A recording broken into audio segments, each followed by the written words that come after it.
How are you doing, Bella, anyway? I'm so happy to be here. This is just the very, very beginning. Today is the very beginning of the webinar series. And it's very, very, very much the beginning of this whole journey and transmission and amazing. Yeah. So excited. It's so good to have you here and to be doing this as well. It's like you said, it's just so good, the beginning of all of this. And yeah, it's gonna be a pretty wild ride for sure. I have to say, the stuff that's to be shared, especially in these three calls, but the stuff to be shared. And it's just, yeah, it's just absolutely mind blowing. It's definitely been a highlight of my last 3 months of intensive craziness. I just want to say, like, how awesome is this to start with? That it's been a long time since the book's been released. And for me, it was such a interesting path because I thought, to be honest, I was hoping for a break.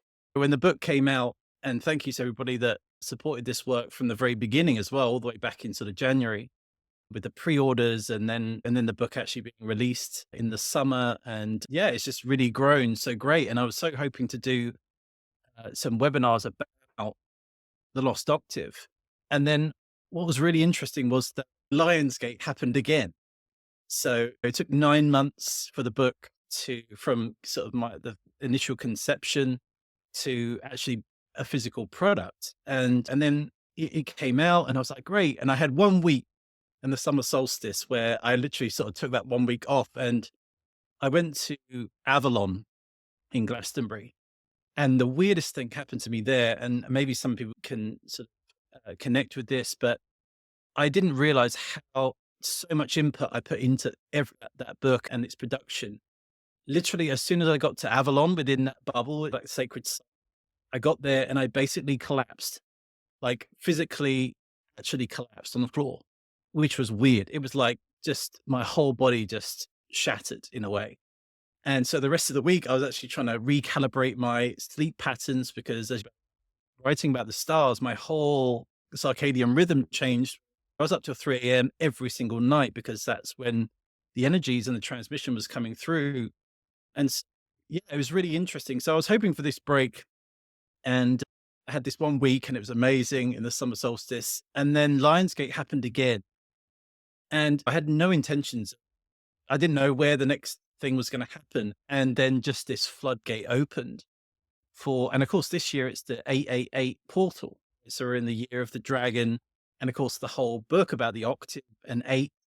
And so, yeah, it was just so crazy, really. So crazy that this new window opened.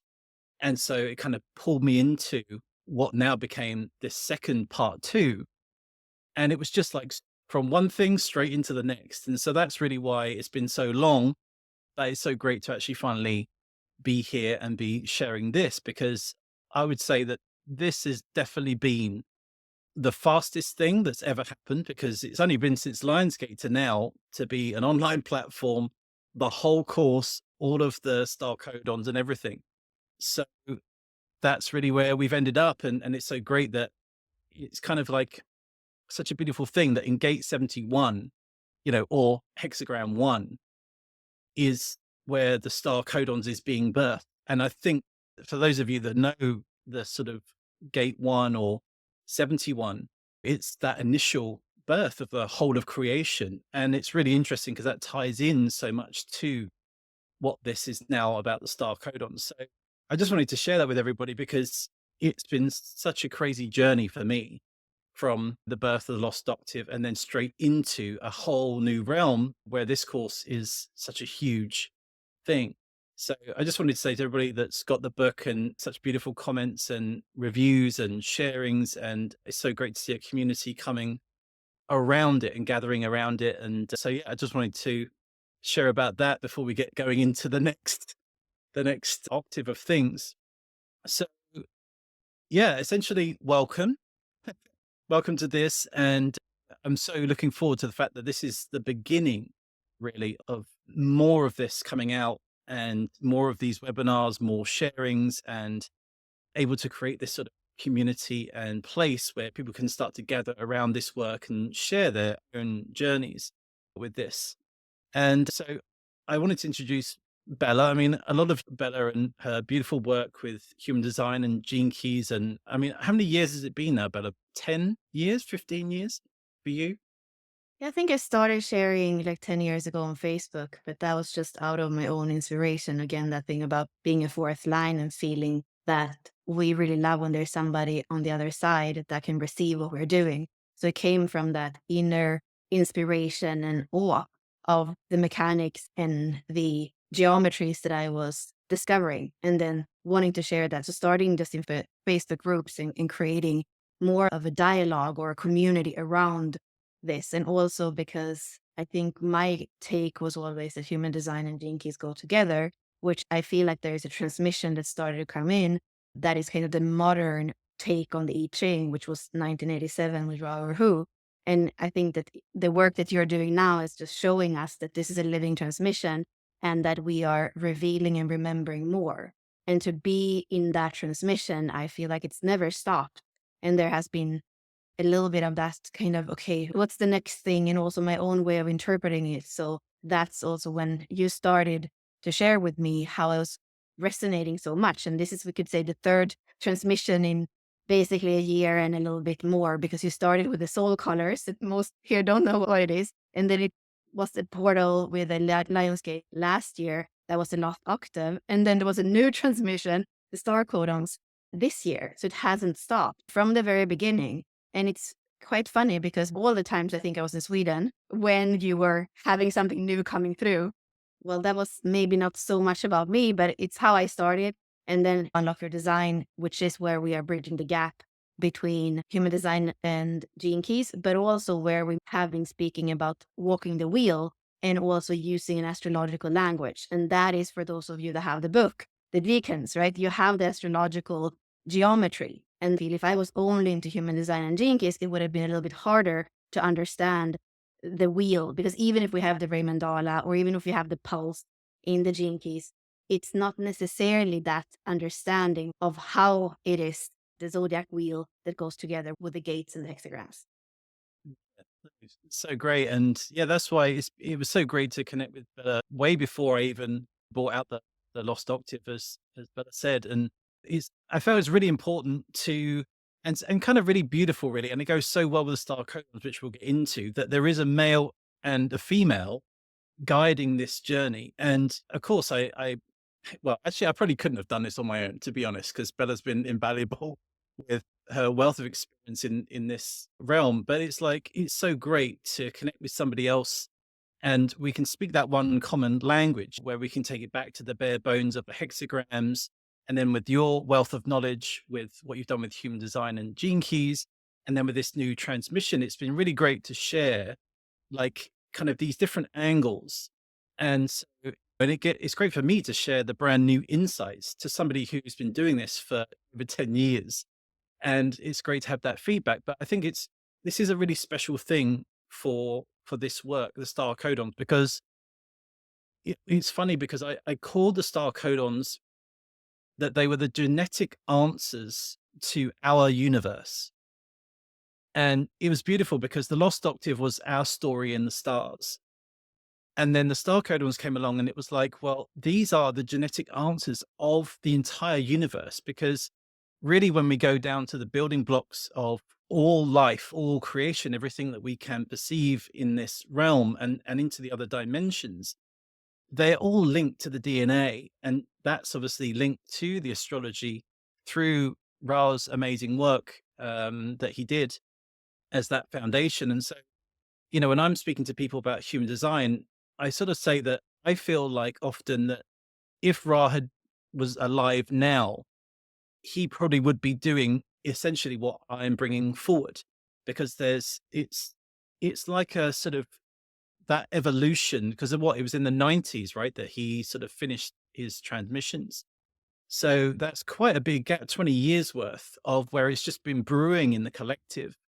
And of course, when I got into this, it was like I really loved the ancient astrology and obviously the star stories, but then now linking that into more the intricacies of biology, the DNA code. And I love the I Ching hexagrams. And I mean, the stuff that I've found in there is just insane. I have to say to people, this star codons, it is the best thing that I've been honored to do. Like, I have to say, like, there is nothing in my life that I've done, and I've done a lot of really amazing projects in sports and coaching and things like that. But there's something about the star codons, I think, because it is the genetic answers to the universe, that it's like every question that you have, everything that you want to know, it's all there. And it's so beautifully woven. Everything is absolutely perfect.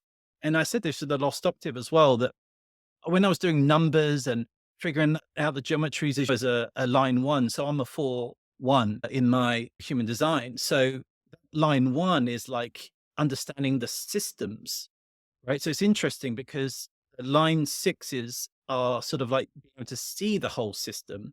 But line ones are also kind of that, but line ones love to get into the nitty gritty. And I was never into the DNA. I was never into astrology. These were all things that came, but I really fell in love. And to be honest with you, if I didn't do this, I probably would want to be a geneticist because it's captured my heart so much. And but the thing is, I think that's missing with science is meaning.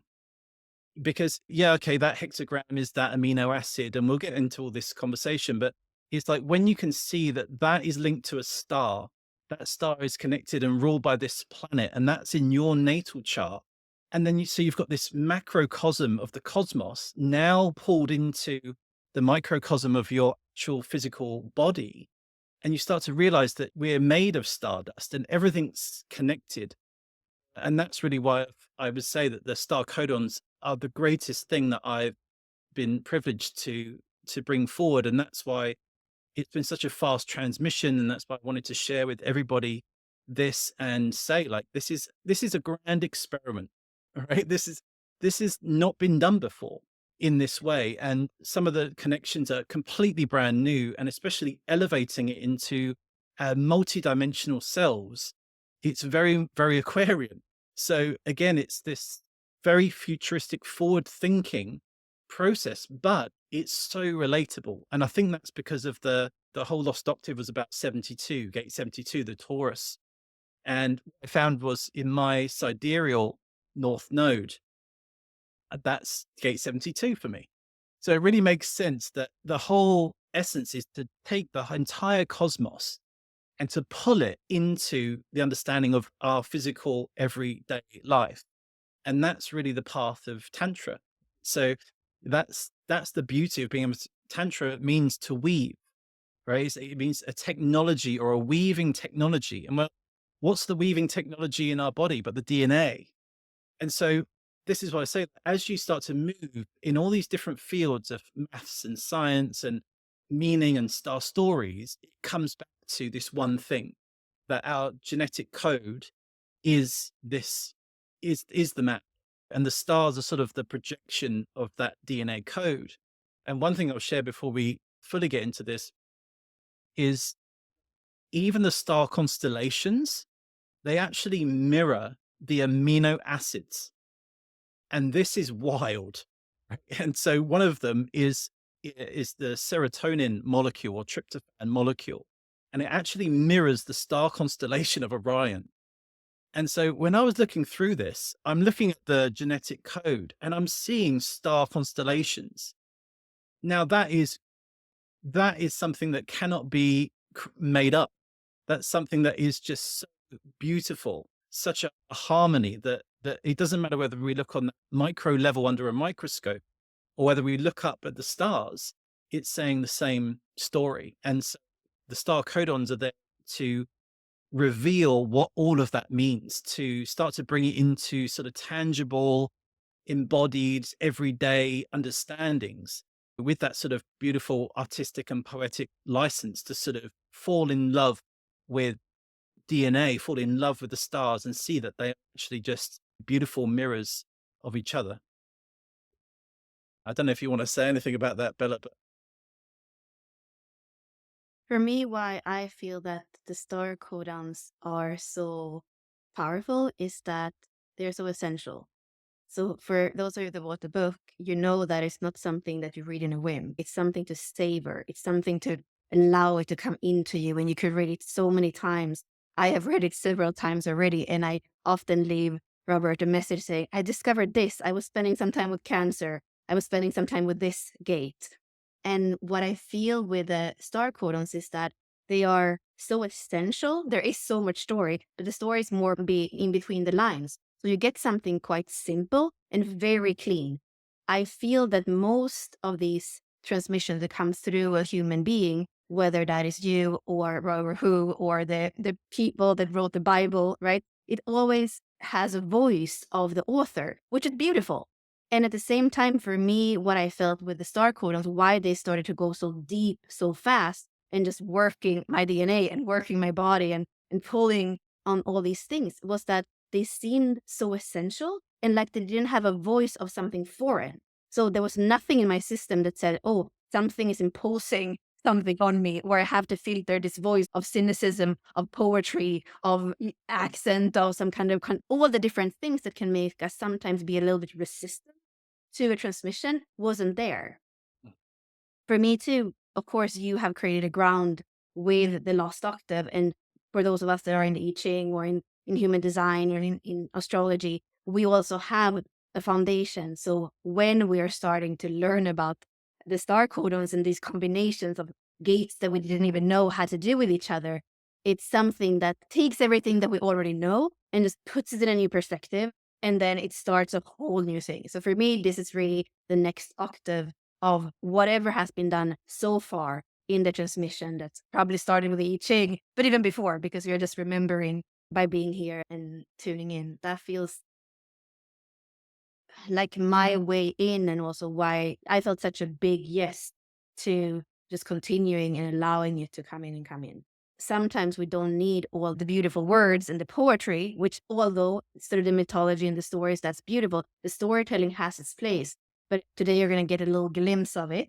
And for the rest of the week as well, where this is not about the words, this has something more essential to it that I hope that we are all going to be able to feel even if we don't have that much time together. I hope that's going to come through.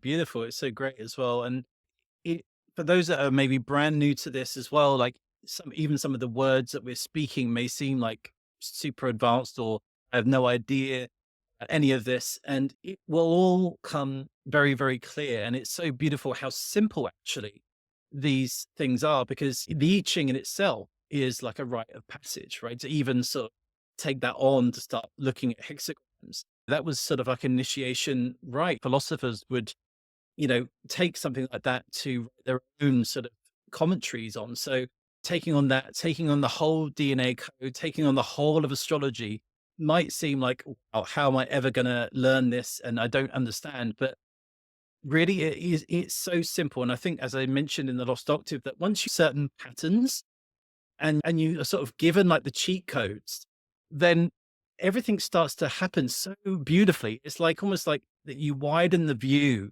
and I actually understand this now. And that's why the star codons we'll get into a bit later is it's a longer process, because we are essentially, you're going to know the entire, we're going through the whole DNA code, we're going through the whole of the I Ching, we're going through the whole of astrology, and we're going into multi-dimensional aspects of this, which haven't been done before. So it's like, whoa, it seems like a huge thing. But what's so beautiful is that everything is this fractal universe. And like I said, music is that once you learn one octave, then you know all octaves. And it's very similar in the star codons, because it's almost like once you start to see how the star codons work together, how they move in groups and constellations, then these patterns just start to unfold super beautifully and so easily. I'll share on here. So this is it. And it's so beautiful, like to birth this in gate one or to gate 71. I can't tell you how auspicious that is, because that's the creative, right? In the I Ching, that's the prime yang, it's the pure yang. It's literally the start of creation. And so the fact that this is being born in that section of time, it's this alignment of the cosmos and this transmission that's like saying, it's for now, it's ready, like get going. People need to move into this and experience this. And that's why I'm just so, it's such a beautiful thing when you see how everything aligns. And you'll see this geometry similar to this is the lost octave geometry. And I'll just mention about this because this was the key is that this is a fourth dimensional hypercube essentially, but it's also the Venus star. And as I mentioned in the lost octave, that was the key because it's about 8 points. The Venus star is an 8 pointed star. That's the octave. And so that links to the 8 trigrams, the 8 elements. And obviously, all the combinations of that create the 64 hexagrams. And then, of course, the lost octave of the lost 8 gates to make it into that divine 72 number. So you'll see here in the background, and this is going to be really important throughout this whole journey, like, who is this person in the background? And I'm spending time on this because it's really important because in that Lionsgate transmission was this most profound sort of vision, profound experience for me, which was that through the maternal DNA, so the mother line, your mother line DNA, it's known as the mitochondria. And what's so beautiful about the mitochondria is that it's a DNA within the DNA. Now, we're used to speaking about two-strand DNA. Actually, there's always been another two strands of DNA, and it's never spoken about, or very seldom, unless you're in the science realm. So all of a sudden, this knowledge of like, well, hold on, we have this two-strand, which they call nuclear DNA. Well, within that, we actually have another two strands. Well, that changes a lot about how we think about ourselves. And that starts to open up like what's been known as the non-coding or the junk DNA. So it's true that this sense of like, oh, this non-coding DNA, it's like 90% of what we have activated, and they don't know this 90% that's there.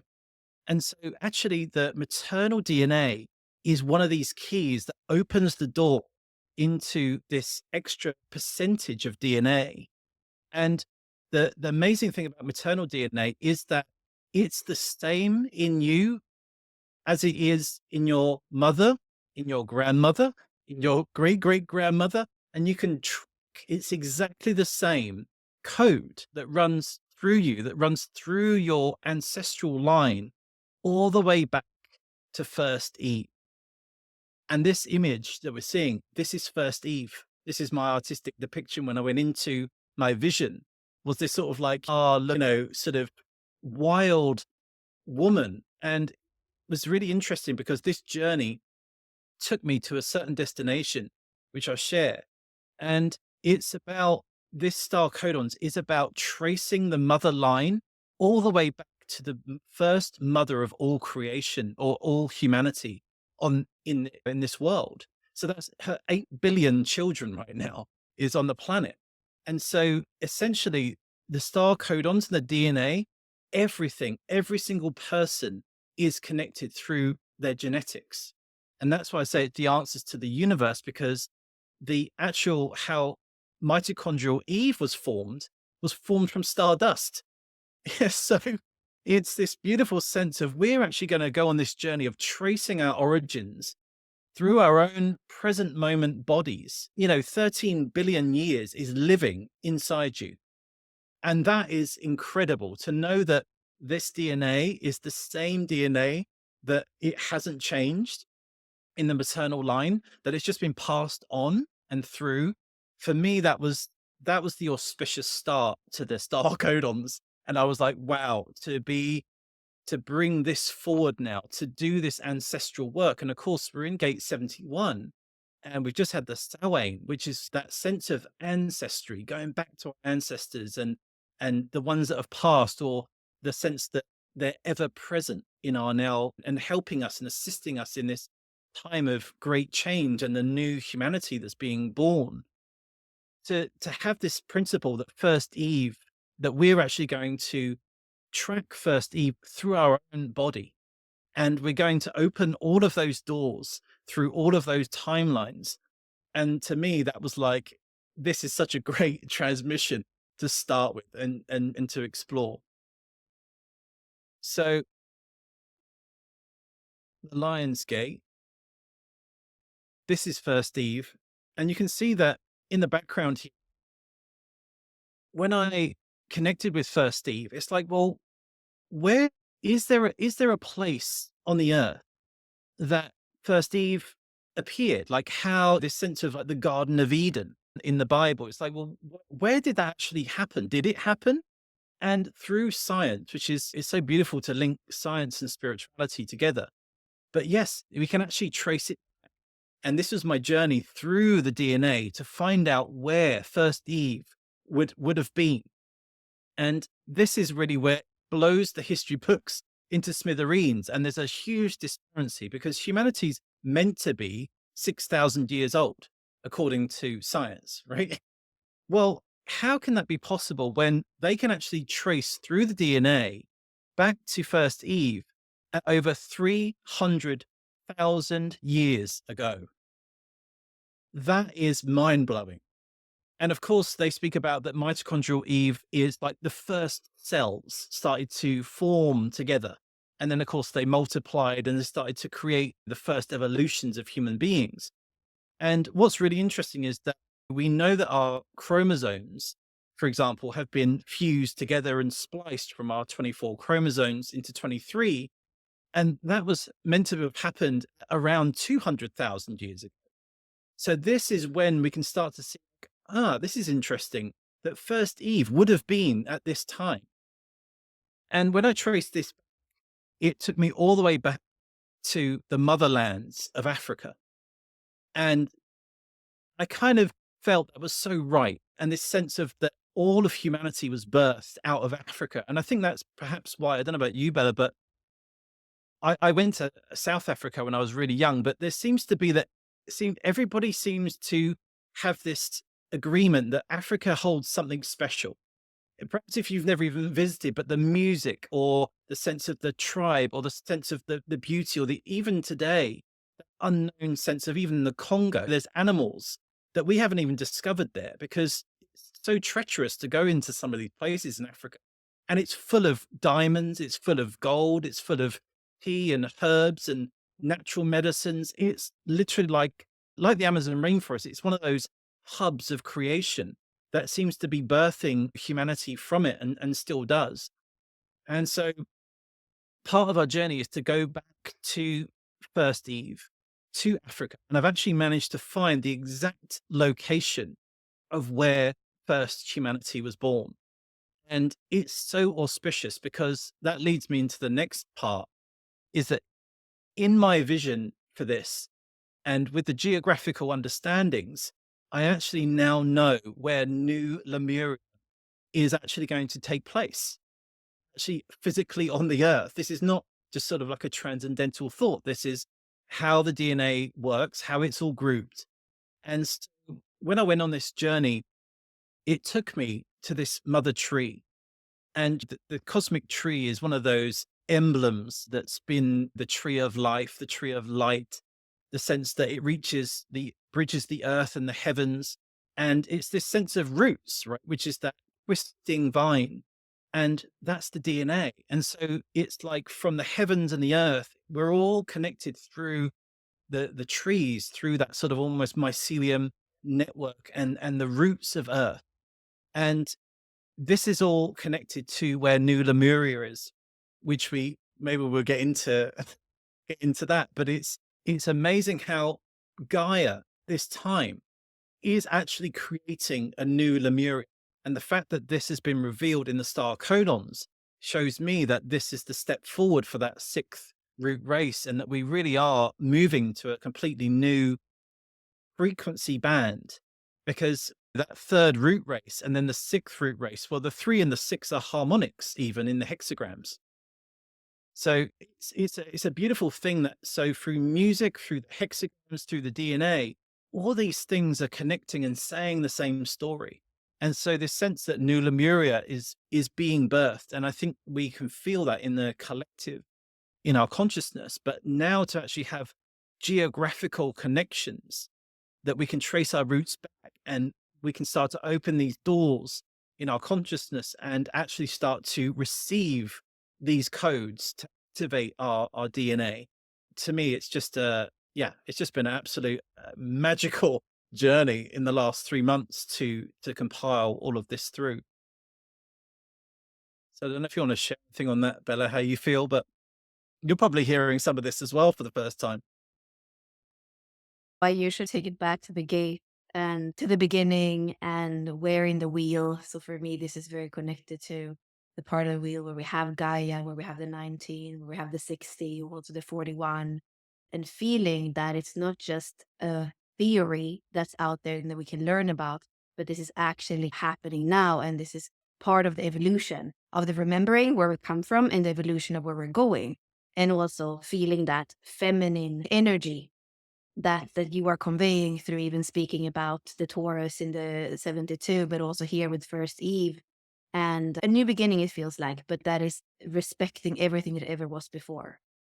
Yeah, absolutely. And that's really this journey is the sense that the first sort of part of the journey, I would say, it's like I call it the 40 days and 40 nights in the desert, because that's the pilgrimage that that's why I say it's this great experimentation, this pilgrimage that we all make together. We're all moving through the wilderness of the DNA because it's so vast. And so these sort of teachings and transmissions and connections in the gates, it's laying out the path for us to follow.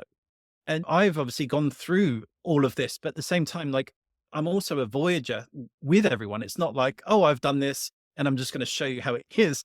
It's like we are literally moving through this in this present moment as a collective. And that's why this is really special, because we don't know, me and Bella don't know yet whether this would be a thing that will recur next year, whether this would be a one-time thing that we'll do, and whether it would be a course. We have no idea. But right now, what's more important is that this is an opportunity for all of us to move through this brand new material and this 40 days and 40 nights, to move through that sort of desert and the wilderness, to find what this is and explore what this is all about.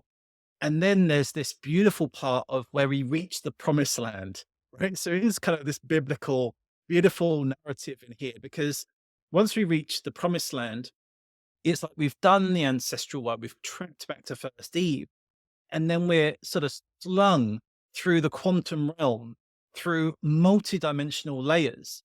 And then all of a sudden now we're teleported into the future of the future human. And so it's this amazing journey of, giving homage to trace, to go through the patterns in us that need to be opened and healed, so that then we can actually move through the dimensions without any of the blocks, without the sense of, can just more into that sense of exploration and having the capacity even to comprehend the next dimensions. Because I'll tell you that I'll share some stuff about it, but in the next dimensions, the geometries get super funky. Like it's really intricate, but it's actually less complex, funnily enough. But it's such a harmony, but it really does multiply on an exponential level. And this is where we need to embrace and step into this sort of hyperdimensional human, because that is really where we're going. And so that's the journey, this 40 days and 40 nights. What I'll share about this roots of life in the DNA is in Ra's work, which is called the Godheads. Some of you may be familiar with this, some of you may not be, but by all means, go and check it out. It's really amazing. And how he laid out the hexagrams, especially in the what the human design called the Rave Mandala. When you look at the hexagrams, they're aligned in very particular ways and groupings, and it created this, what he called the 16 faces, or the Godhead. And maybe Bella can speak about this in a moment. And from this, it reveals this sense of that the DNA code is linked to this. And when I then looked at it through the maternal DNA lens, all of a sudden the second half of the picture came. So imagine, like, saying about the two strands of DNA. Well, that's kind of like what we've been concentrated on. That's what Ra connected it to. But when I did the maternal DNA, it's like the feminine version of what's been brought through. And so what's so beautiful about it is that they actually merge in such incredible geometries and harmonies. To me, it was like, wow, it really has been this discovery of just amazement. because some of the amino acids, some of the start codons, stop codons, actually all of the start codons, stop codons, they're very, very different. And so all of a sudden, let's say there's a stop codon in the godheads or in the normal DNA. Well, all of a sudden in the maternal DNA, it's a different kind of thing. It's either like a start codon or a different amino acid. So hold on a minute. So one side is like you say, the nuclear, although it's masculine and feminine, let's just call it a masculine line. That's doing one thing, but the maternal DNA is doing another thing. And they're in harmony together. They're winding, weaving together this tapestry. And so up until this point, it's like we've seen it from one angle, but now we get to see the feminine angle. And as I say, it shows a different story. It's almost like shows a different way in which you move around the wheel and how the groupings are connected and different amino acids in different places. And that's why I say this is the sort of, it's not even the next octave. It's like the continuation of what I would say what Ra's work is. It's like the sort of expansion into another aspect of it, right? And that's why I say that perhaps if he was still here, he probably would have explored these things. But that's why I say I feel very privileged to bring this forward, because now seeing how the maternal and the nuclear DNA are now creating this harmony between the yin and the yang views. It's like seeing life from the line one or seeing life from line 6 or 7. You're looking at the same thing, but in different ways. And it's very beautiful how it harmonically works together. And that's why there's so many things in this that when you explore it, you'll see that certain gates connect and you're like, wow, I never even knew that they were connected. Or I didn't realize that that was a moment in the DNA code actually was an initiation point where everything started rather than where everything stopped. And so these are things that have never been done before. This is information that hasn't been put out ever before. So that's why I say this is the grand voyage, this experiment of exploring this for the first time. And we're really at the precipice, the cutting edge of this. And with my work with the DNA and really going into the genetic code on a really comprehensive level, I've started to see and predict where things are going to occur. And just the other week, one of my predictions that's in the start codons actually came true. It was discovered in Science about a month ago. So it's really kind of crazy how it feels like this transmission it's like happening live. It's happening like live now. And so this opportunity to explore it, like as consciousness is literally unfolding, I think is super special. So yeah, I just wanted to know if you had anything to share about the Godhead work, Bella.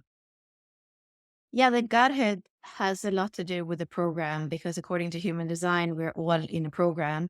And the only way of basically not suffering in the program is that we decondition and we follow straight authority so that we can live as unique beings as ourselves. And then we are not slaves under the program. The invisible hands of the program are the Godheads. So it's going to speak specially about the Godhead that is where you have your sun gate and say that your whole life is conditioned by that.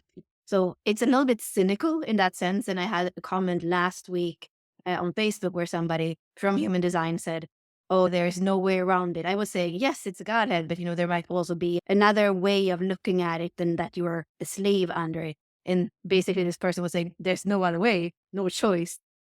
And I think that what I feel with this work is that we're not looking at the archetypes that are connected to this, or we could say the archetypes or the star codons, as anything that is limiting us in any way. Instead, it's a portal to the next thing, to the next revelation. So it feels that this is a transmission of freedom and sovereignty, as opposed to a transmission that says, we are in a program and you just have to become aware of the program to suffer less, and there's no choice. So that's the difference. I do speak a little bit cynical way, which is exactly the same cynical way that Ra Hu was speaking in. But that's basically what he was saying. And he was not necessarily a spiritual being. He was speaking a lot about the mystical, but he didn't really have a spiritual way of seeing a meaning with it. And that's something that you were saying from the beginning, Rob, like the meaning of it is something that's so important. And it's really the golden thread through all of this. And we can feel that there is a meaning with this, behind this, that is weaving with this. And the more I'm tuning in with this, the more I can feel the meaning, the purpose in me of what can evolve, and what can transcend, and what can integrate. Mm. That's so beautiful. Yeah, it's as you say, it's I feel like the star codons, and the reason why it was called star codons, essentially that was the name that came, right? Like the lost octave, just but it's the fact that although it's the genetic code, it's the stars are are in that genetic code. And so it's the stars and the genetic code merged, the heaven and the earth merged as one. That, like you said, but they're portals, they're doorways into exploring like above and below and within. And so it's yeah, it's just a beautiful harmony. So through this, essentially came this. And this is its sort of, you could say its bare bones, its essential components. And so in that same hypergeometry Venus star that I say it's the Venus transmission part two is the star codons. And essentially what's beautiful about it is it segments it into sort of understandable chunks and sort of themes. And that's what I really loved about this is like to know the genetic code like in its entirety can seem so daunting. And actually through the Venus transmission, it's like, well, there's this theme and this theme and this theme. So it's like you can start to understand how things are in constellations and how they're grouped, and then that makes it a lot easier to comprehend. So again, these titles for this were sort of this beautiful moment of in meditation for me. That was like, okay, what are these called? Like, what are they feeling? What do they feel like? How can I convey this to share? And that's when the colors came through. And as Bella highlighted, I was working on my own project, Soul Colors, and I'm a colorologist. So color to me is like a language. And so they say a picture says a thousand words. So it's like just by looking at the colors and the geometry, you start to get a feel of what it's about. And then, of course, the words come in. And so the first sort of star codons groupings came through as independence. And what's funny is that, as we'll explore over the next two webinars, is that the star codon of Eve is in the constellation star codon of independence, because it's like it's the first creation, or you could say the first separation from divinity in a way. It's the first construction of humanity. So it's really interesting because we're right at that precipice of America, of that sort of Pluto of 250 years. And so that's the declaration of independence, right? So it's often seen as this great thing to be independent and to be sovereign. But then there's also that sense of independence is like the first separation, right? Or the first, um, yeah, the first sense of a human separation from divinity. And that's where it's that weaving of to understand Eve as the first creation, not as anything bad or separate from the divine, but it's the journey to discover that we are the divinities within. So that's what I mean. They've all got their own story. Convergence is this sense of bringing things together.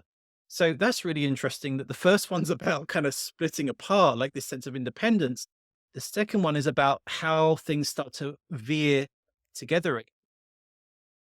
And then the third one is actually providence.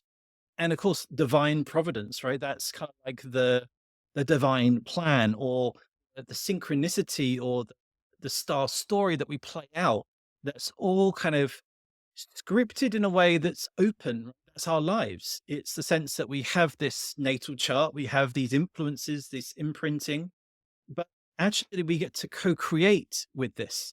And that's divine providence. Once you contact inner realms, you can start to work with your natal chart, work with your DNA, and start to activate and start to use the epigenetics to move you into the different level of experiencing. And then, of course, then the fourth one is resurgence, right? That's essentially like the resurrection, like the sort of the birthing of yourself as that into that next octave, into that next frequency, into that next dimension, into the Aquarian age. And so you can kind of see this beautiful journey. And that's why I say there's this 40 days and 40 nights, because there's four of those and they're 10 weeks each that we go through.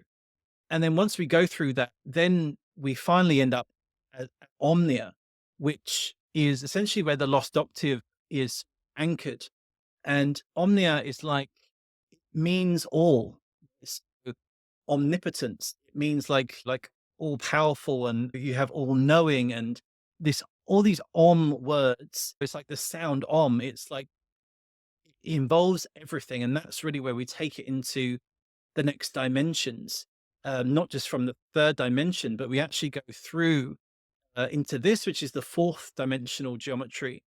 Then we go into the fifth, the sixth, the seventh, the eighth, and then literally only a week ago, I think I remember sending Bella the image. I was like, I finally figured out the ninth dimension of how our genetic code moves in the ninth dimension, and it's wild, right? This is wild, because I could take this to any geneticist and they would be looking at this and they would see that it's not just like a thing that's made up. This is scientifically mapped out. And to think that we are at this point in this transmission where it's revealing to us that we are multidimensional beings. Every drop of our DNA actually has a reverberation effect throughout all of these dimensions. So that's what links it into the subtle bodies, into the emotional, the astral, the mental planes, the causal, and beyond. So that we're not just looking at going through these codons of how is this affecting my human self in this 3D reality, but how is it actually starting to open doorways in your inner world, in your emotional body, how to heal the traumas or go through these passages in your mental planes and into your causal plane, which is that sort of sense of action and reactions, and how the universe is sort of birthed.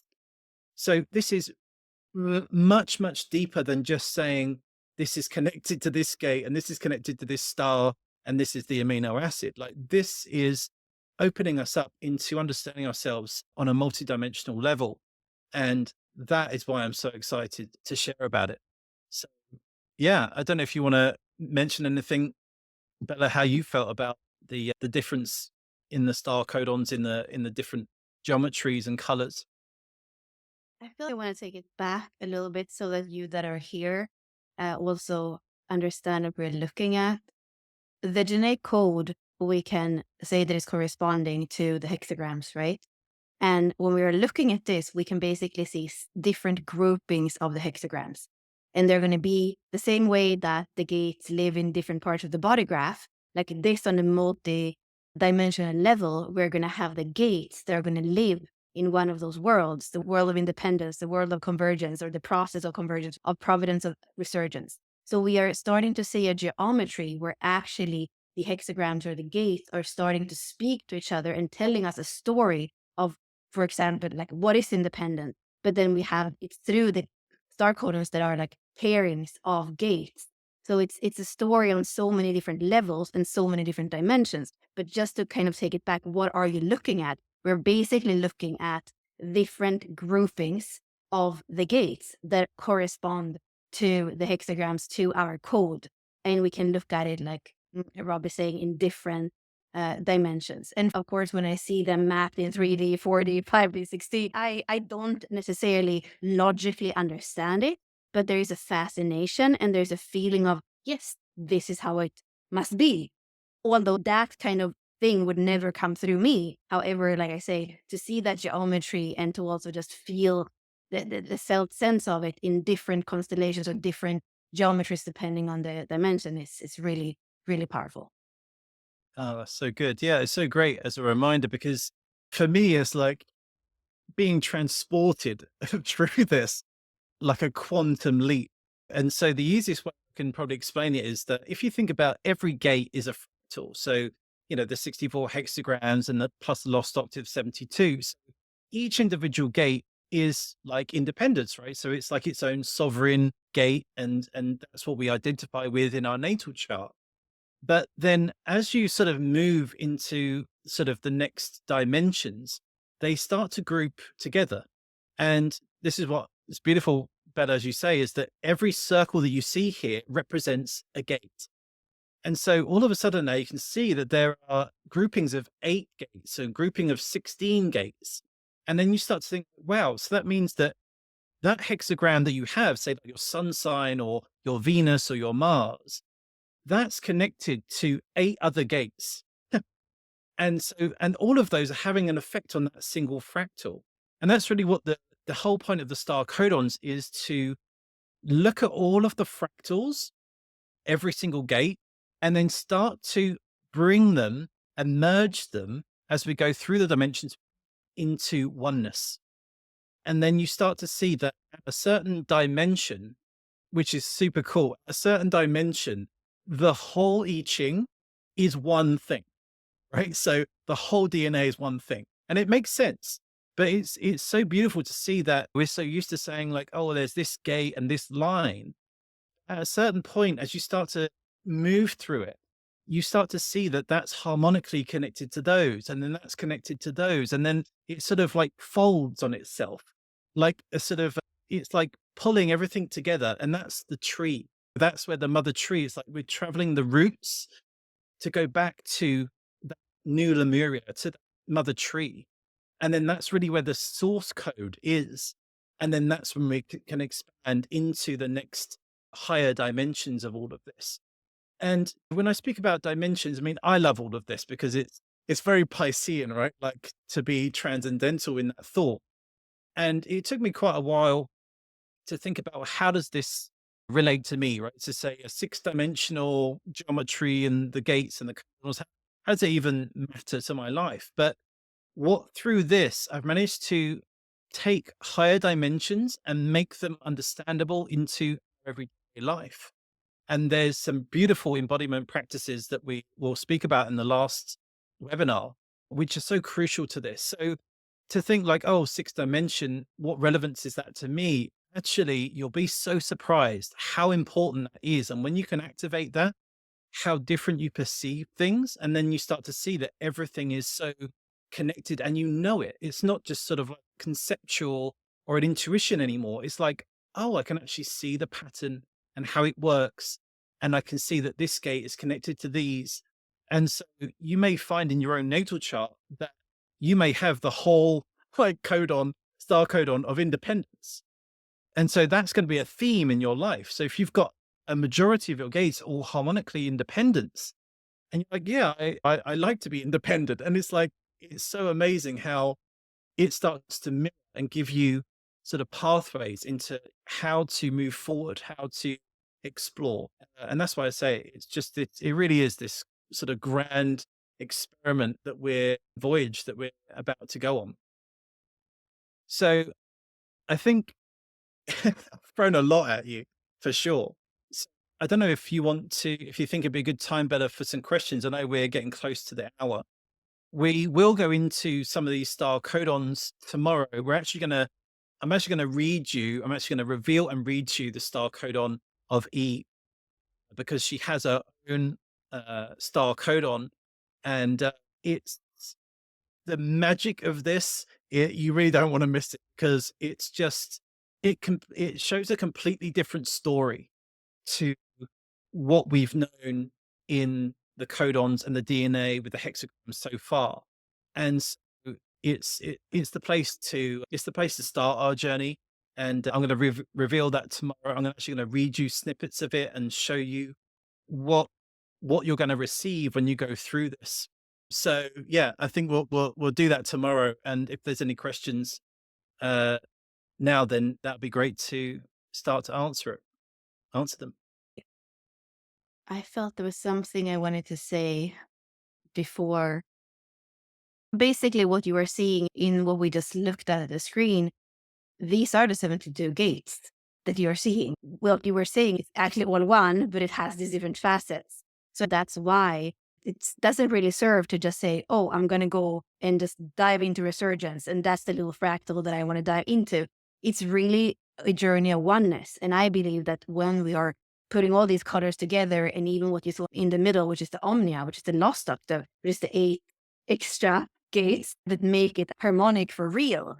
That's why I feel that it's so important that we are able to see the different perspectives, and that it's not like, of course, everything is hologenetic, so you can take out one thing and get it. But also, what I am excited about is the journey. I always want to do the whole thing. I'm Taurus, so it might take me some time to do things, but when I go, I really want to go. And for me, this is the code that the more you're able to go through it, and also at the end, when you get the extra gates in the higher octave or the lost octave, that's also when so much fall into place. And then it's when you realize more of the unity than the nuances and the uniqueness of each facet of gates or star codons.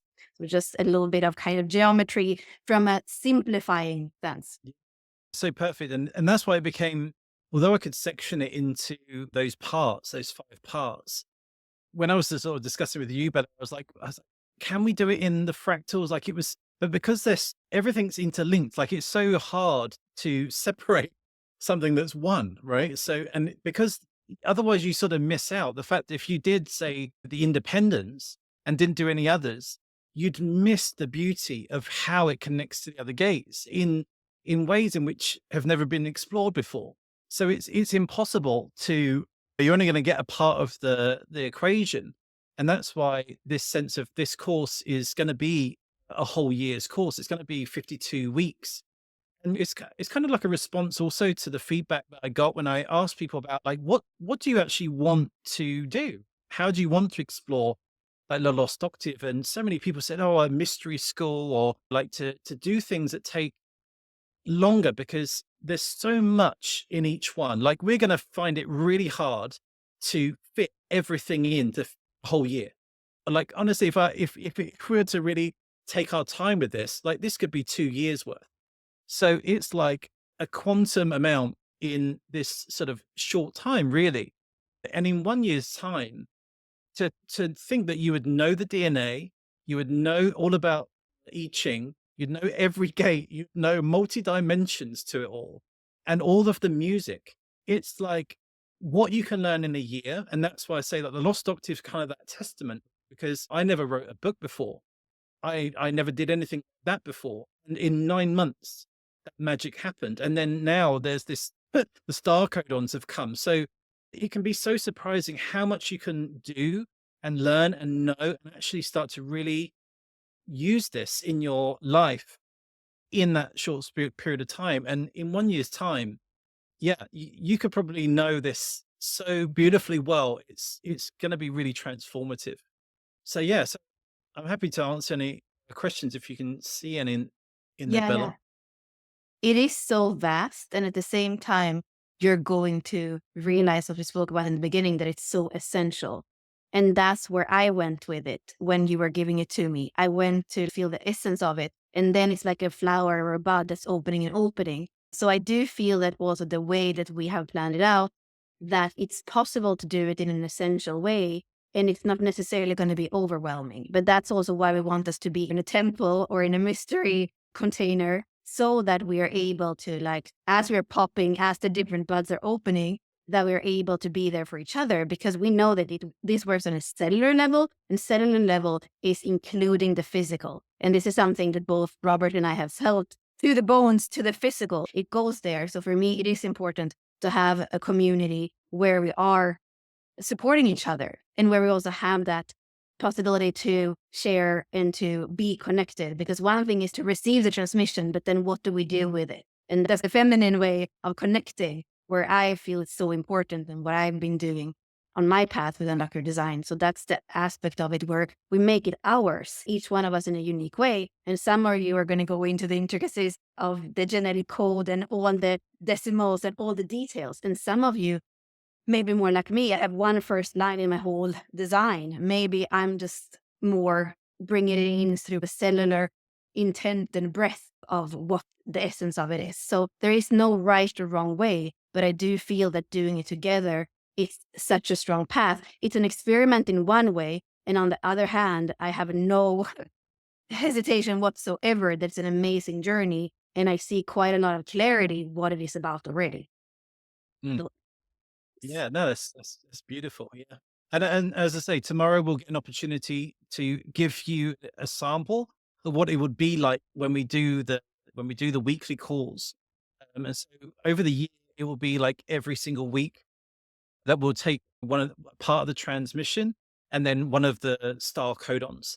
And so tomorrow we'll give you an example of when I read part of the star codon, you can kind of receive, like but I said, you can kind of take it in that way of just feeling the words and seeing how that feels in your body as well as all the technical stuff. So So let's start with the first question. What is your take on using tropical versus sidereal, true sky as observed by, for example, stargazing apps? yeah, well, great question. I love it. I was hoping to sort of address this more as well because in a way, it doesn't matter what system that you use. Like, I know that some sort of diehard fans of human design are like, well, it was based on tropical and that's how it should be. And there's some negatives with sidereal. And of course, there's so many different calculations you can use when you really go into that. So there's three types of astrology, you could say. So you have the tropical, which is like your 12 signs equally segmented, the sidereal, which is the same, but then adjusted to sort of how the precession of the equinox is gone. And then you've got constellational, which is different sizes of the zodiac signs. And it's funny because I think in constellational, I think Scorpio is gate 44, or hexagon 44 only, or it might even be maybe the first gate, but you know, and so in a way it doesn't even matter. This is beyond sort of like it doesn't necessarily matter what system you use, like because we're covering every single gate, every single codon, like whatever system you use, it works. And so, of course, like it may paint sort of a slightly different story. But in this, I actually speak about the 13, including the 13th zodiac, because harmonically, 13 works perfectly with the star codons, which I'll get into more over the next 2 days. So I'm all up for any system that you feel resonates. I mean, for me, I tend to use something like sidereal or true sky or constellational astrology for things like to look at like my different north node, for example. And that just gives you like a different insight into things. And so, for example, my sun sign, it changes me from Pisces right on the cusp of Pisces Aquarius. So when I use sidereal, which I think is perfect, right? Because all of this is about moving from Pisces to Aquarius. So it kind of makes sense. So yeah, I would say you can use it whatever system you wish, however you wish. It's when you know the whole, then you can chop it up and carve it however you wish to and assign whatever signs, however, whatever degrees you wish. It doesn't really matter. It's one pie. And so there's great versatility in it. Yeah, I encourage people to use whatever they resonate with and it works for everything.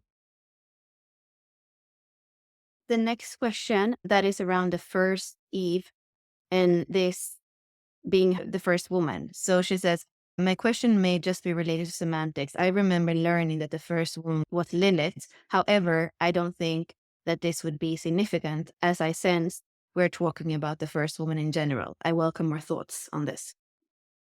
Yeah, I love it. I explored it as well, but it was like, it was interesting because the transmission comes how it comes.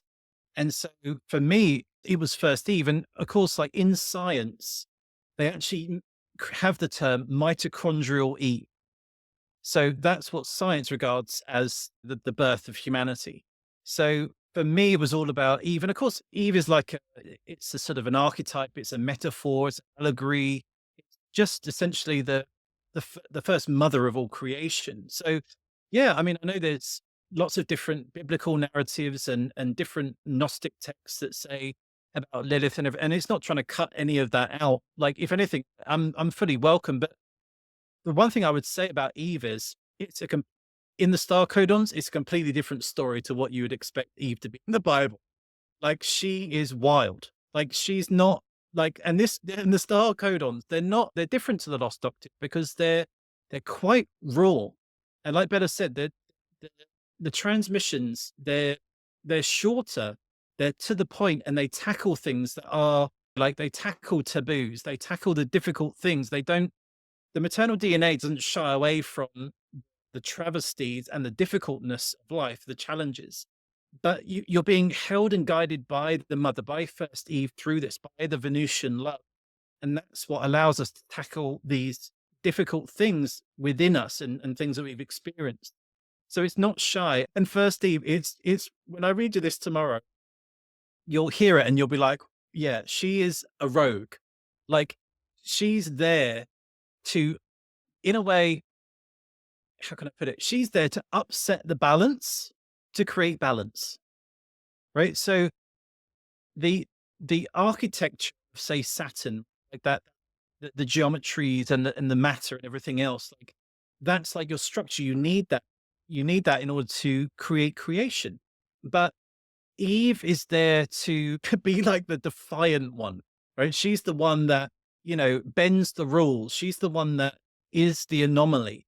And so that's what allows creation to evolve without the DNA going off track and mutating, then we would die off. So Eve is the one that is the forever vine that's always moving, that's always guiding the process. It's Gaia's vine within us that's creating the mutations, that's evolving us with our surroundings, with the planetary movements. And that's why we know how much the moon affects us, like the waters. And so this is like that sense of Eve is like the vine that weaves through us as a humanity, as a collective, in order for us to move into that next evolution of humanity. So she's fun. Yeah, she's unapologetic. And I remember reading about her and then some of the placements in my chart that are connected to Capricorn. And I got a whole new feeling of what those placements are. And it felt so more true to me than what I have learned through astrology or through human design. So I think for many of you tomorrow, it's going to feel very true. The last question, I've answered that. So you're asking which gates are involved in the star codons. So what I was wanting to have you understand on that slide that we had, where you had 4 different colored ones and then a white one in the middle, that is all the gates. So you have 16, 16, 16, 16, and then the lost octave 8 in the middle. So we have the whole genetic code plus the revelation for those of you that have the book of the lost octave, which is the omnia in the middle. That's also why somebody like me can relate so easily, because I've been living those, I call them archetypes, because I feel like they are archetypes in our DNA, in our world, like whatever level you're looking at, physical, genetic, or in the society, or even in the stars, I feel like they are archetypes that exist on different levels. So it's all of it. And that's why this is the complete code. And also what we were saying before, why we didn't feel that cutting it in parts really made sense, because why would we give you a snippet of the DNA? Do you remember, I don't know how many years ago, 15 years ago, before they had mapped the whole DNA? And then those of us that are bored, I was born in the 80s, like when they said, now we mapped the whole genome. And that was really cool. Like then you had the whole code suddenly. So I think this is kind of similar. It makes sense to, if we have the whole code, it makes sense to look at it. Yeah, no, perfect. And then we have one more question here. I'm very interested in transforming business/work/organizational culture. Do you have any thoughts about how the star codons could help to do this? Well, as I said before, my opening statement was the genetic answers of our universe. Like, imagine the quantum computer that far exceeds AI. Like, that's in us. That is the star codons. It's you go into meditation, or you sit there and breathe, or you contemplate, or you think about these and allow these star codons to move in your life, and then the answers are there. That's why I say, like, I never set out on this mission to say, right, I want to figure out the star codons. It just came and I followed that track. And then I remember when I shared to Bella the first time, she was like, this is like a whole universe. That was when you said that to me, like, this is like a whole new universe. And I thought, again, oh, this is, hey, it's only a few things. And then once I just went down that path, like all these doors opened, all these routes just expanded out into the holographic universe in multiple dimensions. I was like, whoa. Yeah, like of course it's how it's going to connect to business. How does it connect to culture? How does it connect to, this is like if you want to understand like the collective consciousness of like humanity, because of Eve at the beginning, it's like because we're going straight to the source, straight to the source code of it. What was the first intention of humanity being created anyway?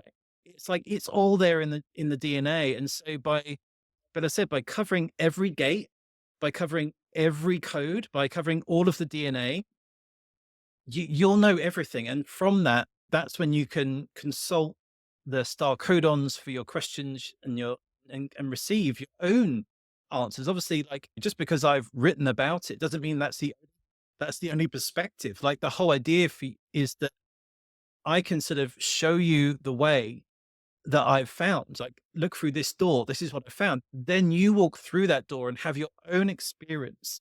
There's nobody can tell you what you're going to experience, and so I just know what I feel the universal transmission was for it, and then I have my own journey inside that sort of written program. So again, it's sort of impersonal. It's not like it's like my view on it. It's essentially like a universal view. And that's why I'm excited to journey with everyone through this, to have my sort of personal experience through it also. Yeah, I love that answer. And it's almost like a lens or glasses that you can put on and then you can look at things from that.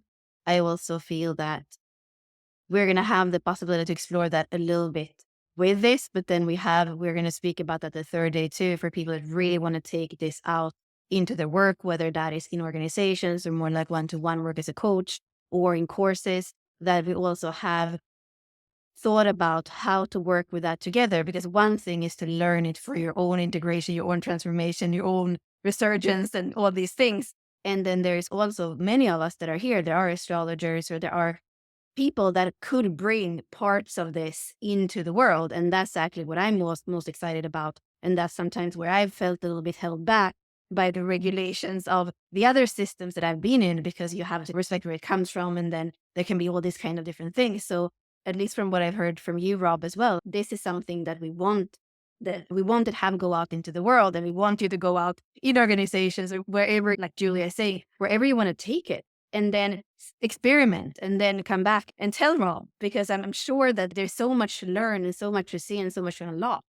And again, I go back to what I said before. It is actually quite tangible. Like some of the names of the star codons are so on point. They are not like super spiritual concepts. They are like very, again, tangible, down to the point, and actually very much easy to just like, they are connected to the everyday life. They are not somewhere else. They can take you to places, but they also have really a place in our everyday, in our interrelational, in our relation with ourselves. You're gonna see. Today is just the beginning, and I understand that many of you feel like we're speaking about so many things already. It's gonna be hopefully even clearer in the next few days. And then of course to get the whole thing, you're gonna have to come in. But whatever today is still a question mark. You still have like a minute if you want to ask a question. Bring your questions to tomorrow as well if there are things that are popping up. And then at the end of tomorrow, similar, you're going to be able to even ask things from today if you weren't able to really formulate it or digest it. Yeah, no, that's so beautifully said, and that's why I say, like, for me, this is a real unique opportunity because I think this is so great. That's why it's so great to have Bella on board and doing this with her, because there's that the masculine and feminine perspective in all of this. And of course, with the support group that we're going to run and things that we get to share in this. And there is plenty of time, a whole year. There's a plenty of time for us to really get to know you, get to know each other, and to really make sure that you understand this on not just conceptually, but the embodiment practices we will share in the last webinar. Like we really want you to know this, to grasp this, and so that you've got the different perspectives of Bella's so good about how to bring this into your day to day life. And then with me, it's like the technical questions of how these things merge and wiggle together and fit. So I feel like it's such a great opportunity. We all get to do this, and yeah, in a way, I think everything that you're gonna want to know, you'll know, and you'll really grasp it. So that's why I often say, like, if you've never even done any of this before, and it's the first time of you've just seen the star codons, what is this? had a couple of people message me saying, I only just found your book like like yesterday, that I have no idea what it's about, but I feel like the call to it. Like in a way, that's so great because we are literally going to start from the first star codon and work through every single week, go through every codon and all the geometries, transmissions, how to feel this, use this in your week. And so by the time you've done the year, you've not only just learnt it, but you've actually worked with it to the point that you're embodying transmission and then you're exploring deeper yourself into this. And so, yeah, we've got a couple of extra surprises that we'll share about in tomorrow and Friday. But yeah, I think we've done pretty good today getting through all of this. And I know it's gone on a little bit longer, but it's great to answer the questions. I have a question for you, Rob. Do you want me to put the website in the chat so people can start to look? Do you want me to just show them like a minute what they are looking at, or just put the link? Yeah, no, yeah, go for it. Okay, I'm going to share the screen. Yeah, the website's up and live, and you can just do thelostoctave.com/star codons. And then you can start to read through it, look through it in your own time between now and tomorrow. And yeah, I'll leave it for, let's take it over from here. So some of the things that we told you about today is going to be more clear, like the 72 gates. Yes, it's the 64 plus the 8. So here you're going to be able to click and read more about it. And then a little bit more of what's in each one of them as well. So you have this. And then we do have a special pricing until the end of the week. So this is the early bird pricing. You can do 12 payments. So then it becomes a monthly commitment. So this is what we are going to have for the rest of the week. And then I think it goes up like $400, right? So if you feel before the end of the week that this is something for you, then you can jump in. But this website will also give you way more. If you continue to go all the way down, you're going to see so many things. Don't get overwhelmed, but here you have a lot of it. So it's a little bit more clear for you if you use this, and you can have fun with that until tomorrow if you want to. And there are some questions and answers at the end as well. Yeah, no, so great. And I put in about the payment plans in there because I know with the current way things are, it can be difficult for people. And so many people message me say, I really want to do this. And before I even spoke about it. And so I've put it in there so that over that year that it becomes affordable, more like a monthly payment for the year. And like I said, the fact is it's everything that you're going to need to know. There's not one thing that's like left out or one thing that's like, oh, is not covered. Every single thing in there. And it's interesting because it's the entire system. So it's sort of, again, it's not a fractal. It's talking about all the fractals, but it's the entire thing. So it's the whole entire wheel. It's the entire year, the entire DNA. So like I said, but like Bella said, go through it, start having a little look through it and read through everything. But just know that it's done also in these bite-sized chunks. Like I said, every single week we'll be gathering, connecting and sharing. And so, yeah, it's advanced in a way, but it's also, and that's the beauty of it as well, right? Because that's the next octave of it, right? It is advanced, but at the same time, we're taking it bite size, and there's both of us here with you. And that's why I say I'm looking forward to seeing each person's insight and their experience every week. We get to explore something new.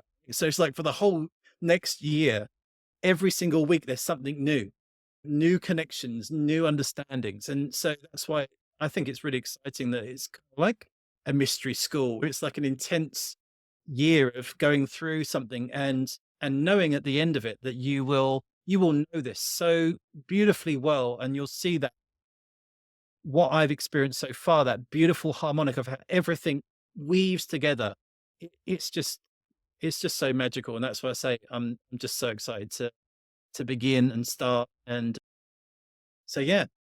So tomorrow we're going to more zooming in. So give you actually a little bit more like what it's going to be like when we go into one codon, for example. And then, like Rob said, the third day is going to be about embodiment practices. And these are actually quite real. They are not just like a little asana or a little mudra. They are actually really cool. So quite different ways of tuning into transmission today, tomorrow, and Friday. So if you can, please come. And if you can't come, please make sure that you watch the replays quite fast, both if you want to opt in, but also because we don't know if we're going to leave the replays forever. So just so that you are up to date with things. But thank you, Rob. It's so good. And yeah, I'm looking forward to tomorrow. Thank you for everybody for being here. And yeah, same time tomorrow. And we get to dive into Star Codon of Eve and some of the gates and how they're all connected. So yeah, be here tomorrow and it's going to be exciting. Yeah. Thank you, Bella. Bye. Bye.